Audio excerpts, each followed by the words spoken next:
De quoi s'agit-il quand on se sent anxieux? Quels sont les différents types de troubles anxieux et comment les prendre en charge? Je m'appelle Estelle, je suis interne en médecine spécialisée en psychiatrie et sur cette chaîne, je vous partage du contenu autour de la santé mentale.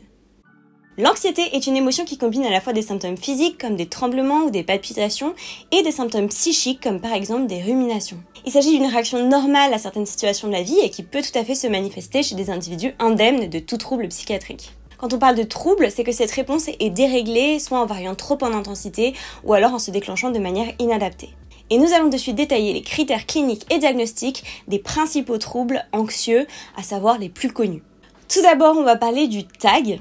Le trouble anxieux généralisé est un trouble anxieux caractérisé par une symptomatologie anxieuse avec des soucis excessifs et mal contrôlés de façon chronique, c'est-à-dire depuis plus de 6 mois. On l'appelle aussi la maladie des inquiétudes. Les symptômes du TAG comprennent une appréhension en continu sans qu'il y ait forcément d'événements déclencheurs. La personne va présenter des inquiétudes ou des ruminations autour de sujets qui peuvent être très variés, petites choses comme des problèmes qui paraissent plus sérieux, ça peut passer de l'avenir, de la santé, du travail, des proches, d'où l'appellation généralisée. Elle concerne au moins 2 thématiques distinctes où cette anxiété paraît excessive, c'est-à-dire non vérifiable par des éléments de réalité, et non contrôlable, entraînant des symptômes continus, présents quasi tous les jours, et pouvant avoir un réel impact dans le quotidien de l'individu, en provoquant par exemple des troubles du sommeil, mais plein d'autres complications de la vie quotidienne. Maintenant parlons du trouble panique. Le TP de son petit nom est caractérisé par la survenue d'attaques de panique que l'on appelle aussi des crises d'angoisse et d'une anxiété anticipatoire de leur survenue. C'est la répétition des attaques de panique qui est la caractéristique principale du trouble panique et non pas la présence de crises d'angoisse isolées. Le plus souvent, ces attaques de panique sont spontanées et imprévisibles, sans éléments déclencheurs, en tout cas au moins au début de l'évolution du trouble. Secondairement, les crises vont être de moins en moins spontanées et secondaires à une anxiété anticipatoire qui est finalement la peur d'avoir peur. Une agoraphobie peut venir compliquer un trouble panique. Mais attention, il y a pas mal de confusion sur ce terme. Elle ne définit pas par exemple la peur de la foule, mais plutôt la peur de faire des attaques de panique dans des situations où il est difficile d'être secouru. Par exemple dans des magasins, des files d'attente, des lieux clos, des lieux publics. Donc vous l'aurez bien compris, l'agoraphobie ne signifie pas la peur des espaces publics, mais plutôt la peur des situations où une attaque de panique peut survenir et où il serait difficile d'être secouru. Ainsi, un patient peut finir par éviter toutes ces situations et son autonomie peut se retrouver vraiment restreinte. Bien que TP et agoraphobie se trouvent fréquemment associés, les deux peuvent exister chez un patient de façon isolée, c'est-à-dire des TP sans agoraphobie et de l'agoraphobie sans TP. On va maintenant parler des troubles phobiques. J'ai pas de petits noms pour eux. Le trouble phobique est donc une peur très intense et incontrôlable à la confrontation à certains objets ou situations bien définies.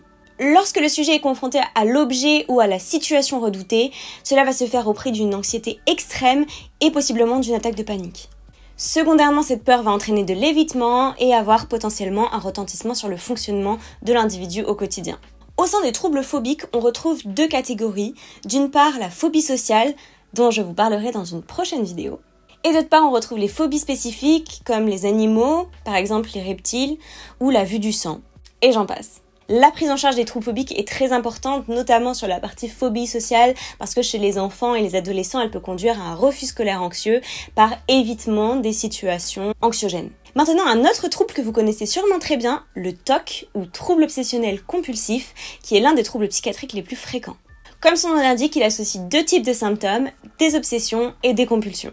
Les obsessions sont caractérisées par l'intrusion de pensées, de pulsions, d'images qui sont en désaccord avec la conscience du sujet. Elles sont récurrentes, persistantes, vécues comme intrusives et inappropriées par le sujet et donc potentiellement source d'anxiété et d'inconfort. Surtout que le sujet va faire des efforts pour les ignorer ou les neutraliser en utilisant d'autres pensées ou des actions. Et c'est justement ce qui va conduire à des compulsions. Les compulsions sont des comportements répétitifs comme se laver, vérifier, ranger ou des actes mentaux avec par exemple le fait de compter ou répéter certains mots que le sujet se sent obligé d'accomplir selon certaines règles inflexibles afin de soulager une obsession. Et ces compulsions permettraient temporairement de diminuer le niveau d'anxiété provoqué par les obsessions. Le dernier trouble dont je vais vous parler dans cette vidéo est le trouble stress post-traumatique que l'on appelle en anglais PTSD. Il correspond à la survenue de symptômes caractéristiques à la suite d'un événement traumatique. Un événement traumatique est défini comme un événement au cours duquel le sujet ou d'autres personnes ont pu être menacés de mort, trouver la mort, subir des violences graves ou des violences sexuelles. L'exposition, elle, peut se faire de façon assez différente et peut-être de façon un peu plus large que ce que vous auriez imaginé. soit en étant directement la victime, soit un témoin direct, mais aussi en apprenant que c'est arrivé à un membre de la famille ou un proche, ou alors dans le cadre professionnel avec exposition répétée, comme par exemple les pompiers. Le diagnostic du trouble stress post-traumatique repose sur l'exposition à un événement traumatique associé à des symptômes tels que un syndrome d'évitement, une hyperactivation neurovégétative, une altération des cognitions et de l'humeur pendant plus d'1 mois après l'épisode traumatique.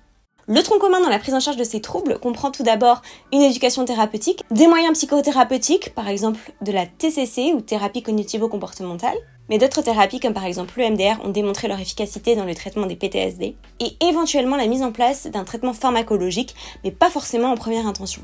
C'est selon l'évolution et la chronicité des troubles que l'on pourra proposer ou non un traitement médicamenteux.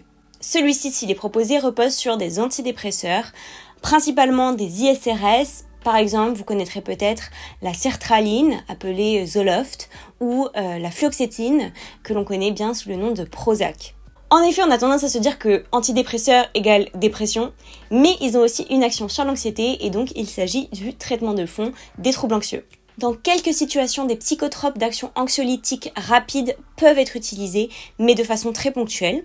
Parmi ces molécules qui ont des propriétés anxiolytiques, on peut retrouver notamment les antihistaminiques, comme par exemple l'Atarax. On peut aussi utiliser des benzodiazépines, mais avec une utilisation bien définie dans le temps pour éviter les risques d'accoutumance, de dépendance. Mais attention à ne pas faire de confusion, les anxiolytiques sont un traitement ponctuel, temporaire, des manifestations anxieuses très invalidantes, quand les antidépresseurs sont le traitement de fond d'un trouble anxieux qui va se prendre au long cours. Au total, comme vous l'avez vu, les troubles anxieux représentent un ensemble de tableaux cliniques très variés. N'hésitez pas à me faire savoir en commentaire s'il y a des troubles sur lesquels vous aimeriez que j'approfondisse dans une prochaine vidéo. Attention, il s'agit bien sûr d'une vulgarisation, donc ces présentations ne sont pas exhaustives. En tout cas, si vous vous reconnaissez dans ces symptômes, je vous invite à vous rapprocher d'un professionnel de santé, à commencer par votre médecin traitant. N'hésitez pas à me poser vos questions en commentaire et abonnez-vous pour plus de contenu autour de la santé mentale.